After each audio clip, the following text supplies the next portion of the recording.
67 জন শিক্ষক best researcher award, research contribution award এবং best publication award এই কাজগুলোতে উপর পুরস্কার পাবেন। মহিলা শিক্ষক যারা আছেন তাদের থেকে একজনকে আমরা প্রায়োরিটি দিয়েছি ভাইস চ্যান্সেলর অ্যাওয়ার্ড।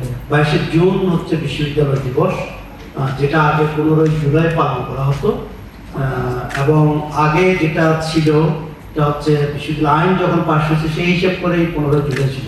বিশ্ববিদ্যালয় যখন একাডেমিক কার্যক্রম শুরু হয় সে পয়েন্ট অফ ভিউ থেকে 15 জুন 22 জুন আগে বিশ্ববিদ্যালয় দিবস পালন করা হতো।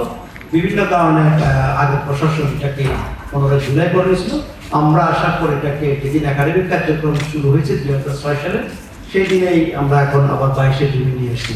আমাদের মূল প্রোগ্রামটা ছিল 22 জুনে। 22 জুন সকালে আমাদের রেডি হবে একটা দুটো উদ্বোধন হবে। আমাদের প্রোগ্রাম হওয়ার কথা ছিল 22 জুন, যেটা একাডেমিক বিষয় দিবস উদযাপন, রিসার্চ ফেয়ার এবং গবেষণা মেলা এবং একাডেমিক অ্যাওয়ার্ড যেগুলো দেওয়ার কথা। কিন্তু মাননীয় শিক্ষা উপদেষ্টা মহোদয় 22 জুন আপনারা জানেন যে জাতীয় বাজেট পাস হবে। ওই দিন চিফ অ্যাডভাইজার সহ ক্যাবিনেট মেম্বাররা, ক্যাবিনেট সদস্যরা যেহেতু ঢাকায় থাকবেন এই জন্য উনি রিকোয়েস্ট করছেন আইদার 22 জুন উনি অনলাইনে থাকতে হন অথবা 23 জুন উনি সশরীরে আসবেন।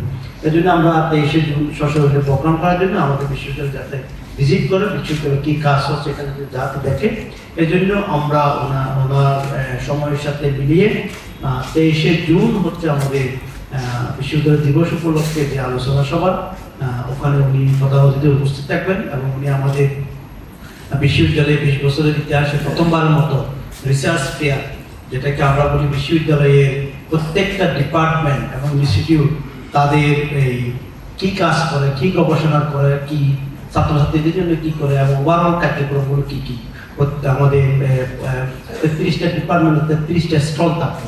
স্টলগুলো তারা তাদের মতো করে সাজাবে, তাদের কাজকর্মগুলোকে উপস্থাপন করবে। এই ঈদে জামা জুতো অ্যাক্সেসরিজের ডিসকাউন্ট। এখানে আমাদের ছাত্রছাত্রী সহ নোয়াখালীবাসী সহ আপনারা সহ সবাই এসে দেখতে পারবে বিশ্ববিদ্যালয়ে কী কাজ হয়, কোন ডিপার্টমেন্ট কী ধরনের কাজ করে সেই বিষয়গুলি, তাদের কোনো রিসার্চ ইনোভেশন থাকলে সেটাও তারা প্রদর্শন করবেন।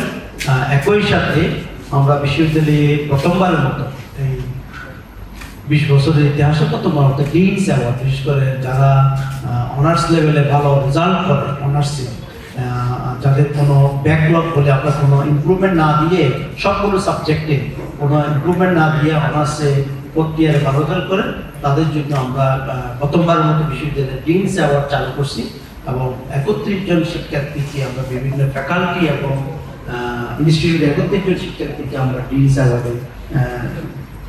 অ্যাওয়ার্ড দেবো। সেটা কিন্তু ওই প্রোগ্রাম হবে। একই সাথে আমাদের বিশ্ববিদ্যালয় লাস্ট 5 বছরে শিক্ষকদের গবেষণার উপর ভিত্তি করে, শিক্ষকদের একাডেমিক পারফরমেন্সের উপর ভিত্তি করে বিভিন্ন শিক্ষকদেরকে বেস্ট রিসার্চার অ্যাওয়ার্ড আমরা দেব।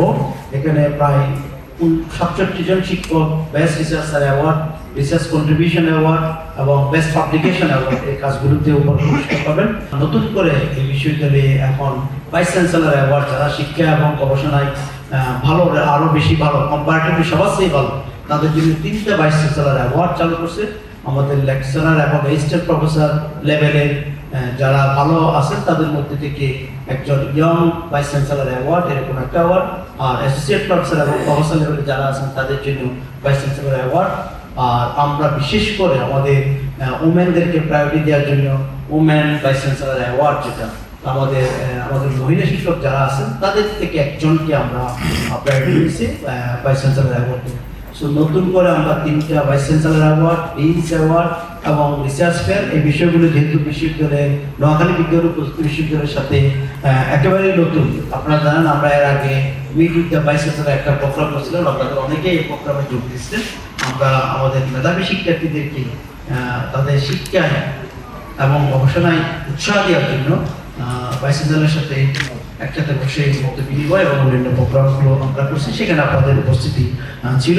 এবারও আমরা এই বিশ্ববিদ্যালয়ে নতুন যে প্রোগ্রাম করছি, যেটা আপনাদের এই বিশ্ববিদ্যালয় এটা আমাদের নৈতিকতার জায়গা থেকে আমাদের উচিত যে আপনাদেরকে একটু জানানো যে এই বিষয়গুলো আমরা মেধাবী শিক্ষার্থীদেরকে উৎসাহিত করার জন্য, যারা আমাদের শিক্ষক এবং গবেষণায় যারা আছেন তাদেরকে উৎসাহিত করার জন্য আমরা এই বিষয়গুলো, এই অ্যাওয়ার্ডগুলো ফলে আমাদের শিক্ষার্থীরা বিভিন্ন বিদেশে যখন কোনো স্কলারশিপের জন্য বা বিশেষ যখন কোনো উচ্চশিক্ষার জন্য যাবে, তখন কিন্তু তারা বলতে হবে যে আমরা ডিনস অ্যাওয়ার্ডে ভূষিত হয়েছি, তখন এটা কিন্তু তার একটা এক্সট্রা মেরিট, যেটাতে হয়তো স্কলারশিপ পাওয়াটা অনেক সহজ হবে।